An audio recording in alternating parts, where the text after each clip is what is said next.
Ladies and gentlemen, we come to a very special session with His Excellency Abdel Fattah al-Sisi, the President of Egypt. Mr. President,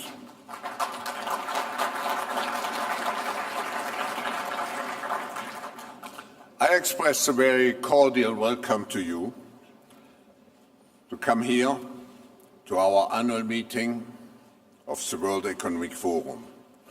And this occasion marks actually your first major speech to such an international multi-stakeholder audience. And it is a speech at a time when great international attention is focused on your country, which plays such a pivotal role in the Middle East. We are keen to hear from you whether after some years of significant turbulence, Egypt can find the much-needed balance for combining security and stability with democratic rights and economic development with social inclusion. The regional role of Egypt, both in the Middle East and on the African continent, but far beyond, could not be more important. Ranging from the Palestinian-Israeli conflict to the security emergencies of Syria and Libya, Egypt is absolutely indispensable for finding solutions.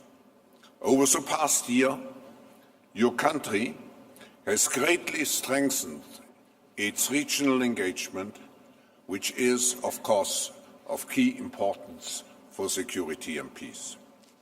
Mr. President, you recently delivered remarks at the Al-Azhar University in Cairo, which were an inspiring appeal on behalf of moderation and against intolerance and extremism. You focused on the critical role religion plays in this respect and addressed your remarks to the Muslim world. Allow me to add, Mr. President, my voice here and to underscore the global character and significance of this imperative. The world is at critical crossroads marked by fundamentalism, populism and disintegration on one hand, and by tolerance and cooperation on the other hand, as I mentioned yesterday. It is therefore the responsibility of all of us here, not only leaders of different faiths, but also leaders from business, government and civil society, to challenge the threat of extremism with constructive and an inclusive vision for our common future. In this spirit, Mr. President, thank you for joining us in Davos this year. The floor is yours. We will have a discussion period moderated by my colleague, Philipp Rösler. But Mr. President, we are looking forward because you speak to us not only as the President of the country, but someone who has significant influence on the future. Thank you.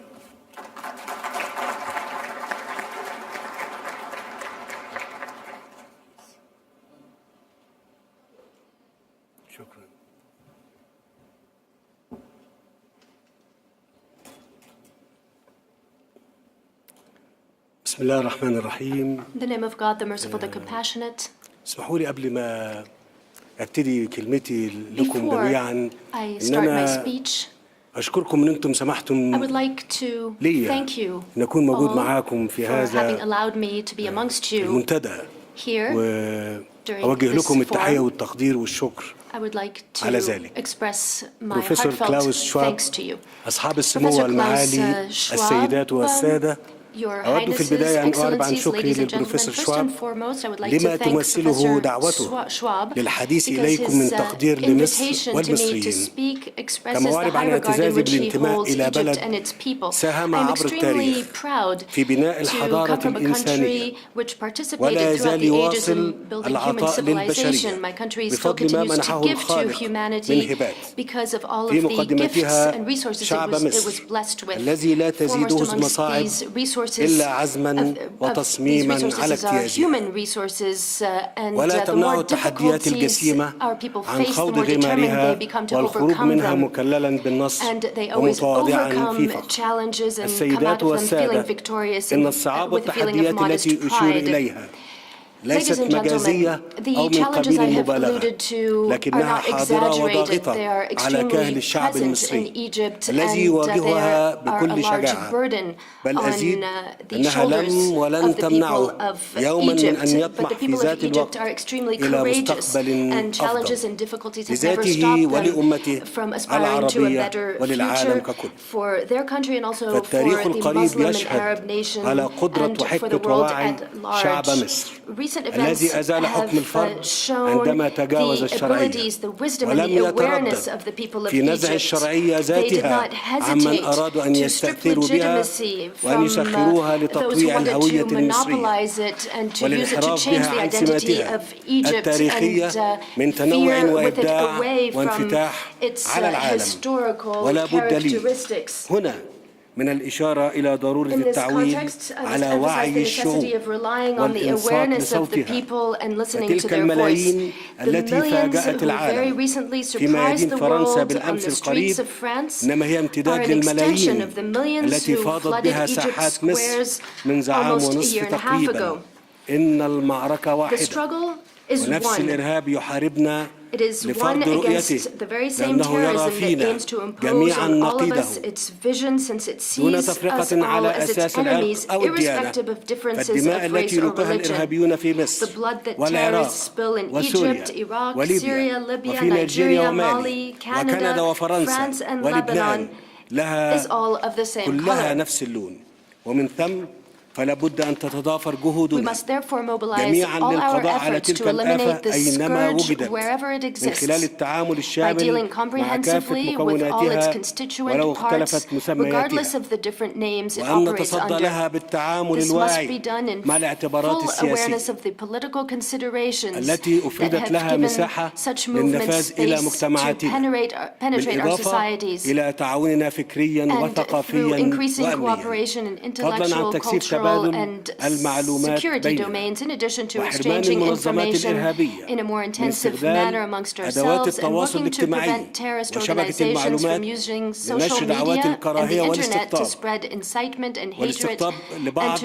بدعاوى recruit under دينية the guise مغلوطة of false تستغل حسن religious النوايا وبعض claims. العناصر المحبطة وإذ أؤكد I وبكل حسم assert with all على أنه firmness لا ينبغي that أن يؤخذ Islam as a الإسلام religion, السمح with its values بقيمه of tolerance السامية embraced by وأكثر more من than مليار مسلم a billion وحفنة followers, من should not المجرمين be القتلة evaluated through the فإنه acts of يتعين علينا criminals and أيضا murderers. كمسلمين At the same time, أن نصلح we من as Muslims أنفسنا must also وأن seek نراجع reform ذاتنا and reevaluate لكي لا our نسمح perspectives لقلة so that بتشويه we do not تاريخنا allow a minority to وبالإساءة distort our إلى history, حاضرنا jeopardize our وتهديد present, مستقبلنا and threaten our بناء future على on the فهم basis خاطئ of a mistaken وانطلاقا من understanding تفسير or قاصر inadequate in their كما أن علينا interpretations of the كعالم principles of our religion. متحضر وبنفس Furthermore, قدر تطابق the رؤية civilized شعوبنا world that upholds the لمصلحتها same في vision القضاء on the need to على eliminate ما the يمثله threat of الإرهاب من terrorism تهديد أن نتحلى must steadfastly بالاحترام respect the والتقدير diversity of our المتبادل respective beliefs لتنوع and should معتقداتنا refrain from ومقدساتنا confrontation وأن and نترفع harming عن الانزلاق sensitivities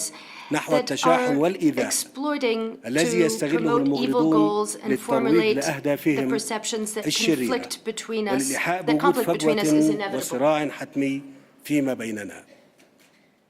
السيدات والسادة Ladies and لا gentlemen, تقتصر المصاعب the challenges and والتحديات التي difficulties نواجهها that we face في in مصر على Egypt الإرهاب are not limited to ولن تثنينا terrorism, معركتنا معه and our عن fight تحقيق against terrorism will طموحاتنا not prevent us الأساسية from achieving our core التي ثار من ambitions أجلها for المصريون which the Egyptian people كبناء مؤسسات revolted. الدولة المدنية الحديثة The building سوف of يستمر، modern وبعد institutions إنجاز and the الدستور civil state will وإقراره continue. ثم إجراء After الانتخابات adopting the new الرئاسية constitution and سيستكمل holding الشعب المصري presidential elections, مراحل the خريطة Egyptian المستقبل people will complete باختيار their ممثليه roadmap في by مجلس النواب، electing their representatives in parliament. والذي نتطلع جميعا We all إلى look دوره forward to the role المنتظر of parliament في وضع تشريعات in وقوانين legislating laws تترجم العقد الاجتماعي that الذي implement تضمنه the الدستور social contract laid بما out in the يضمن حصول constitution. الأفراد على Such a حقوقهم contract guarantees that وأدائهم individuals will لواجباتهم، enjoy their rights and ويوازن freedoms بين احترام and fulfill their حرياتهم duties and وبين المسؤولية responsibilities التي in a يتحملونها balanced manner في ظل سيادة within the rule القانون، of law,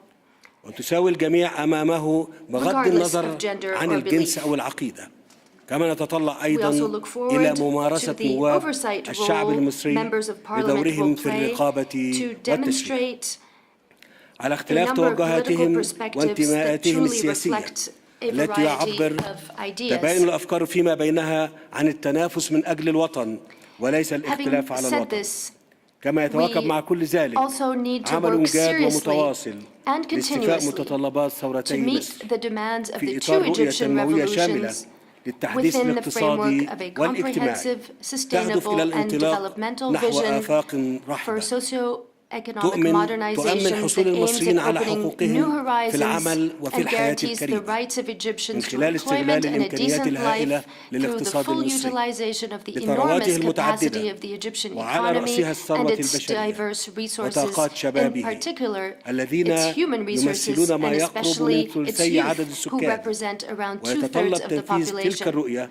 The دعم دور القطاع implementation of this الخاص vision وتشجيع requires وجذب support from the الاستثمار private sector, وتذليل العقبات attraction of حتى ينهض investments, القطاع and الخاص the بدوره removal of obstacles كقاطرة to للتنمية enable the في private سياق sector to من perform its المسؤولية role as the engine of الاجتماعية development within a مع framework قيام of الدولة social ومؤسساتها responsibility. بضبط المناخ Simultaneously, the وتهيئته state and its للتنمية الشاملة institutions will والمستدامة create a conducive environment وأداء for مهامها comprehensive and التنظيمية والرقابية sustainable على مستوى development. السياسات The state will والتشريع also مع assume تعزيز its فرص المشاركة regulation and بين القطاعين supervisory العام duty والخاص vis-à-vis policies في and المشروعات legislation التنموية and enhance وضمان opportunities الحماية for cooperation للفئات between the الأكثر public احتياجاً and private sectors on السيدات development والسادة. projects as well as وقد securing انطلقت the جهودنا most vulnerable segments لتحقيق of تلك الرؤية society.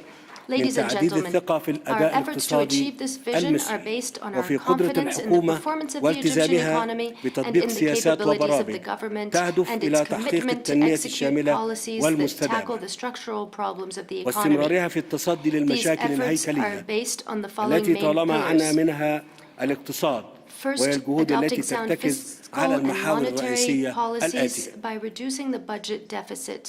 الأول تحقيق سياسة مالية And رشيدة من خلال also اتخاذ taking خطوات bold steps جريئة to لخفض الدعم المقدم gradually لقطاع الطاقة minimize تدريجيا wasteful energy لحماية محدود subsidies, الدخل والفئات الأكثر protect the احتياجا most needy and وتحسين low-income أداء النظام segments of الضريبي the society, وخفض نسبة and عجز improve الموازنة the والدين العام taxation system to إلى إجمالي increase الناتج revenue in المحلي. order to وبالتوازي مع significantly ذلك reduce the يتم public اتباع debt سياسة and the نقدية budget deficit تلتزم within بتخفيض 4 years. معدلات التضخم. In parallel, we will follow الثاني monetary policy معالجة that is كافة committed to العقبات reduce التي inflation. طالما أعاقت Second, استثمارات القطاع tackling all الخاص obstacles that have وتسوية previously النزاعات hindered القائمة private sector بين investments الدولة and settling والمستثمرين disputes between the المحليين government والأجانب. and both domestic and foreign فضلا investors. عن طرح قوانين We تضمن must also فرصا enact متكافئة legislation that لجميع guarantees equal المستثمرين opportunities for وتعزز all الشفافية investors, والعدالة as well as enhancing وتطبيق القانون transparency, لا سيما justice, فيما and the rule of يتعلق law, بالمنافسة especially in the والتمويل areas of الصغير competition, وإعداد القانون microfinance, الاستثمار in الموحد addition to adopting a وتبسيط unified الإجراءات investment من law خلال تطبيق نظام and enacting الشباك الواحد simplified procedures وهي عملية to guarantee مستمرة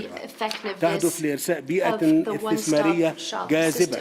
ومتميزة This is a continuous تسهم في process that التنمية aims to lay the الشاملة foundation for a للارتقاء بمعدل conducive النمو investment إلى 7% climate, and that contributes to وخفض comprehensive معدل development and البطالة achieves إلى 10% growth rates of بحلول عام 7% while 2020. reducing unemployment to 10% by الثالث 2020. التعامل مع الآثار Third, الاقتصادية dealing والاجتماعية with the negative السلبية economic and social الناتجة عن impacts سياسات that الإصلاح result from الاقتصادي economic من خلال reform العمل policies على تحقيق through التنمية achieving الشاملة comprehensive and والمستدامة sustainable development والعدالة and social الاجتماعية. justice.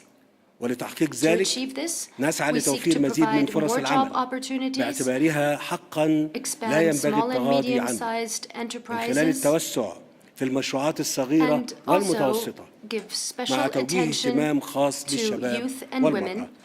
وزيادة المخصصات المالية لقطاعي الصحة والتعليم والبحث العلمي لتصل إلى 10% من الناتج المحلي.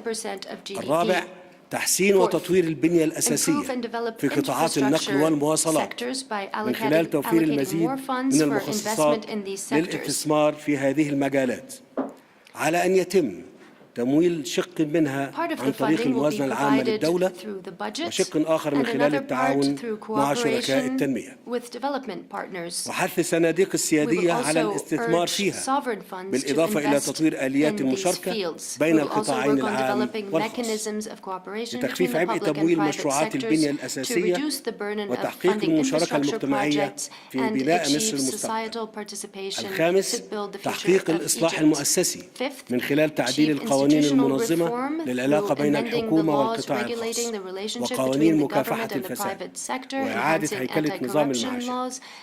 السيدات والسادة، على المستوى العملي لا بد من التطرق للمشروعات القومية الطموحة التي توفر فرصاً واعدة للمستثمرين، ومن أمثلتها مشروع تطوير وازدواج المجرى الملاحي لقناة السويس، ولا سيما مرحلته الثانية التي تقوم على تطوير محور القناة وفتح باب الاستثمارات للخدمات اللوجستية والصناعية على محور القناة، والتي تنطوي على إمكانات عديدة للقطاع الخاص للاستثمار، استفادة من موقع مصر الاستراتيجي كنقطة ارتكاز بين إفريقيا وأوروبا وآسيا. فضلا عن ذلك، فقد بدأت المرحلة الأولى من مشروع استصلاح نحو 1,000,000 فدان وتجهيزها للزراعة، وصدر قانون الثروة المعدنية الذي بث روحا جديدة في قطاع التعدين، عزز منه التقدم الملموس في سداد متأخرات الشركاء الأجانب.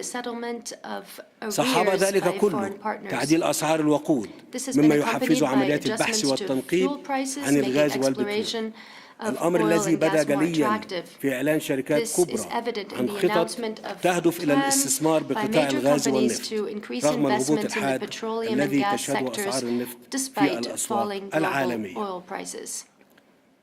ولا يخفى عليكم أن التنوع الذي يميز الاقتصاد المصري يضمن التفاعل المثمر مع تطلعات كافة المستثمرين على مستوى المشروعات الصغيرة والمتوسطة والكبيرة على السواء وفي مختلف القطاعات كالزراعة والصناعة والخدمات.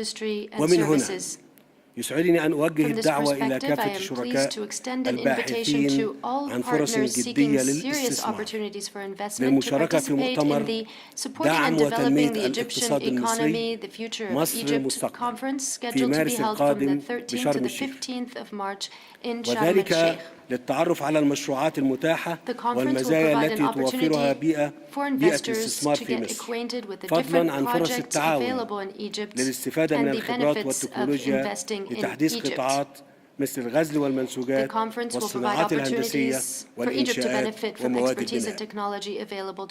السيدات والسادة، تؤكد مصر على حرصها على الانفتاح على العالم والمساهمة في إيجاد حلول للتحديات المشتركة التي تواجهنا جميعا، كما تحرص على تنفيذ التزاماتها التعاقدية والاتفاقيات التي انضمت إليها والاستمرار في التعاون المثمر وتوسيع قاعدة علاقاتها الاقتصادية مع كافة الشركاء الدوليين.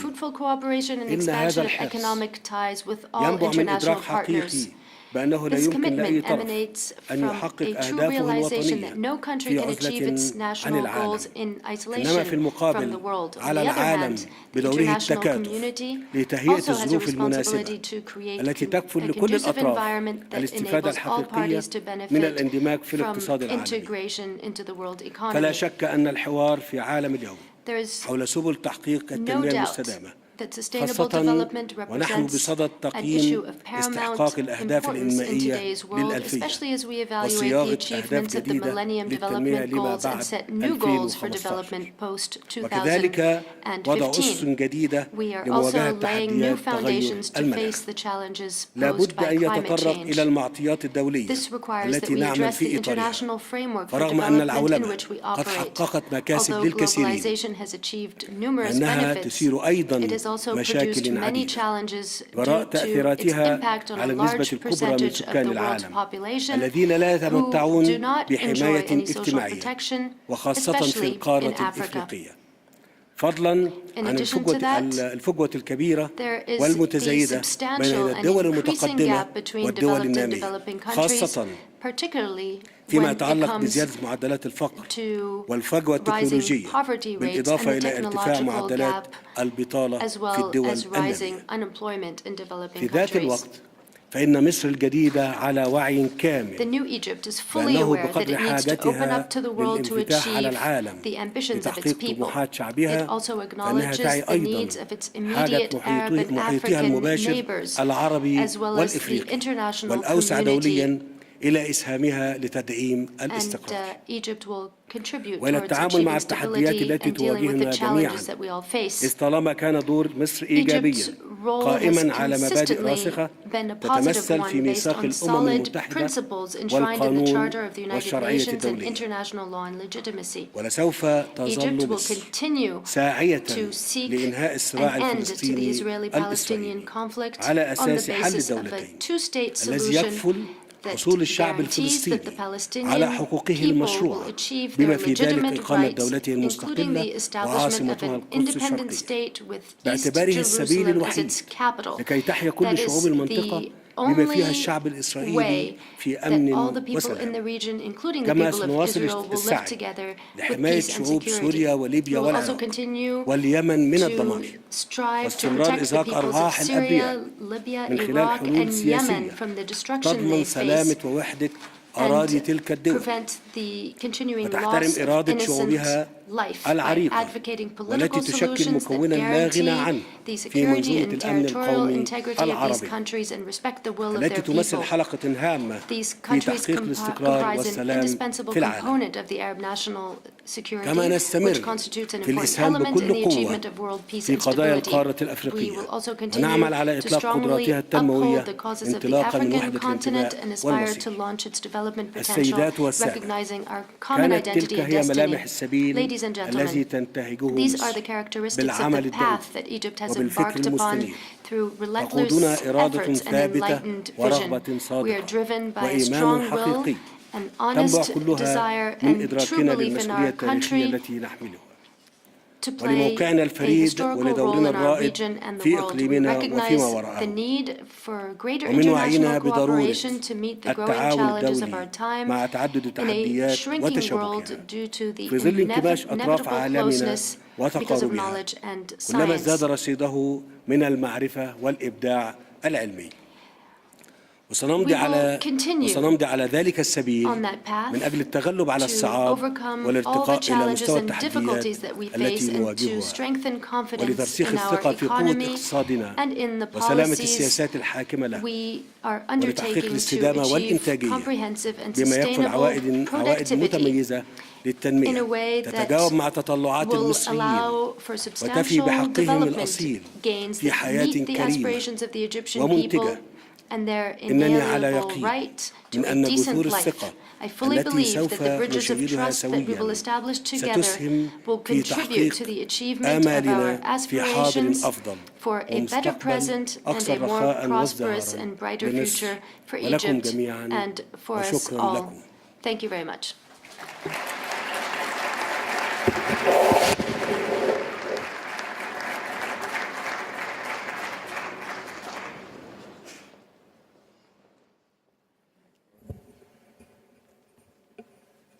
Mr. President, thank you very much for this impressive speech. And you mentioned the younger generation in Egypt as well. And we all know that you have a younger generation, the youth, and they played such an important role in the past.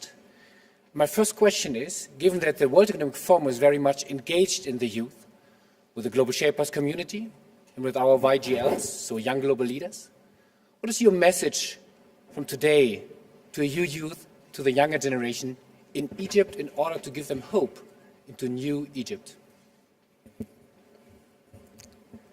شباب مصر هم أمل مصر. The youth of Egypt are the hope of Egypt. the young people of Egypt are the hope of Egypt. اسمحوا لي أقول لكم إن إحنا في مصر And allow me to say تقريبا تلتين الشعب المصري that two-thirds of the people of Egypt تقريبا are أكثر من young. 60% من شعب More than مصر 60% أقل of من the Egyptian 40 people سنة أو are 40 سنة فما younger دون. than 40. ولازم نكون كلنا عارفين إن اللي أطلق شرارة التغيير And we في must 25 all keep in يناير mind هم that شباب those who مصر. lit the flame of the revolution on the 25th of January إحنا were the young.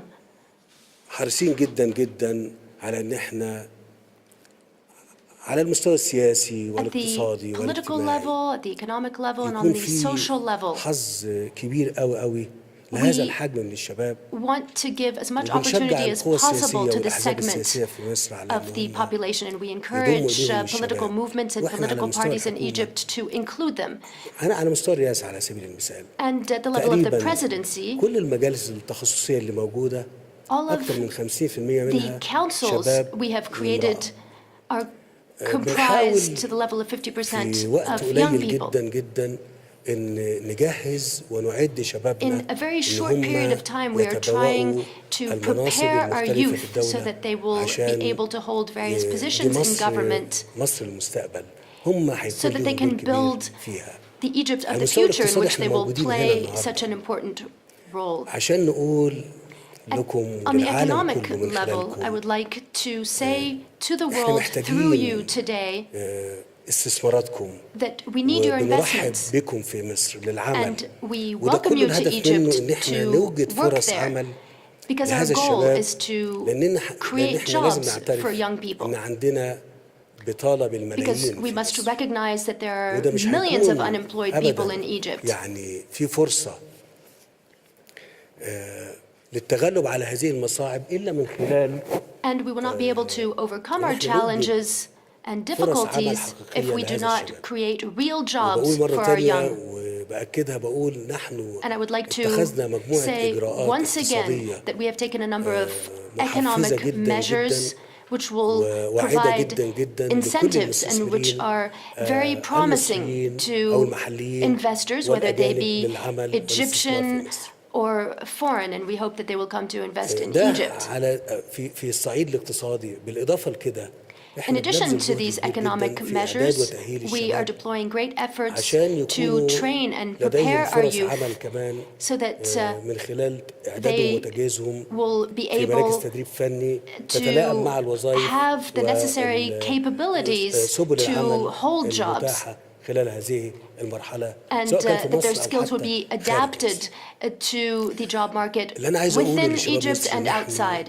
I would like to say to the young people of كحكومة Egypt وكدولة مهتمين جدا that جدا we بيكم as a وحريصين government جدا and as a جدا state are عليكم extremely interested in you, وعايزين نوفر لكم and we كل want السبل to provide you with عشان all of the necessary هم means and opportunities يعني to الحقيقة خلال succeed. السنوات اللي فاتت بالكامل During the past few كانوا years, مهمشين وده مش young هيحصل people were تاني marginalized, خلال المرحلة دي and والقادمة إن شاء that will الله. not be the case in the coming phase. Thank you very much. Thank you, Mr. President.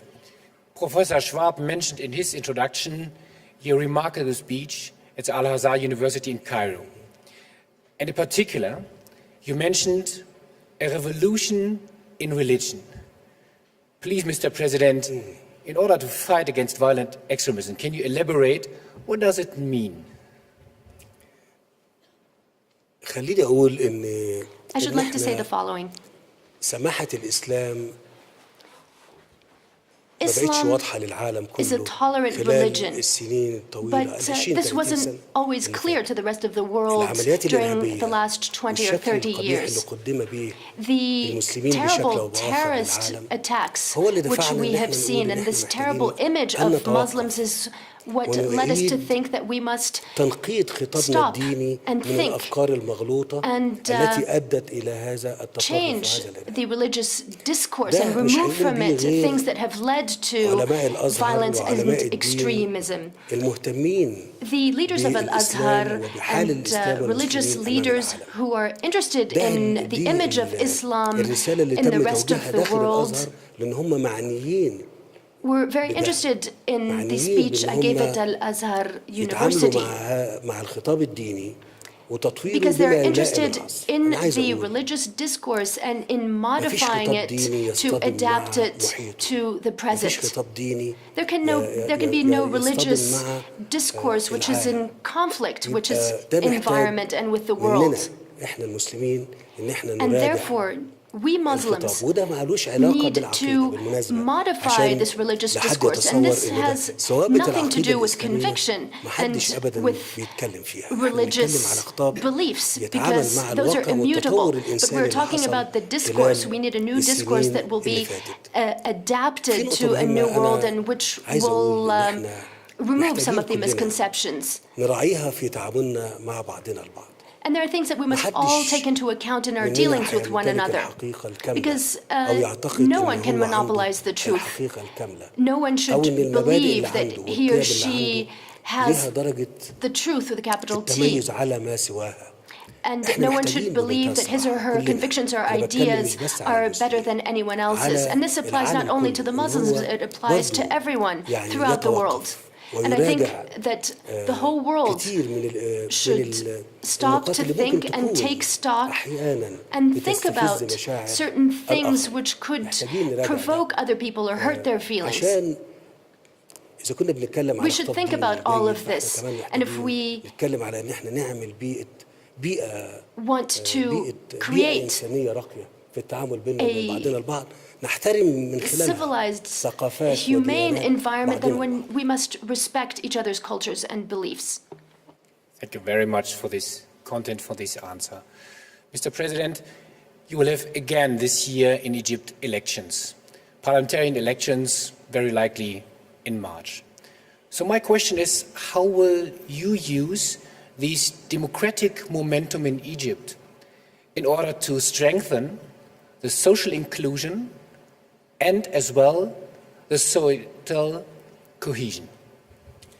خليني أقول إن إحنا الجماعة الوطنية في مصر وضعت خارطة طريق. The various forces in Egypt put in place a roadmap. الدستور وده تم إنجازه We began with the constitution, which was put in place successfully. Then we held successful presidential elections, and the only thing left to do is to hold parliamentary elections. دور الرقابي ودور التشريعي. Because دوره في Parliament has a very important role to play in terms of oversight and legislation in the context of the new constitution.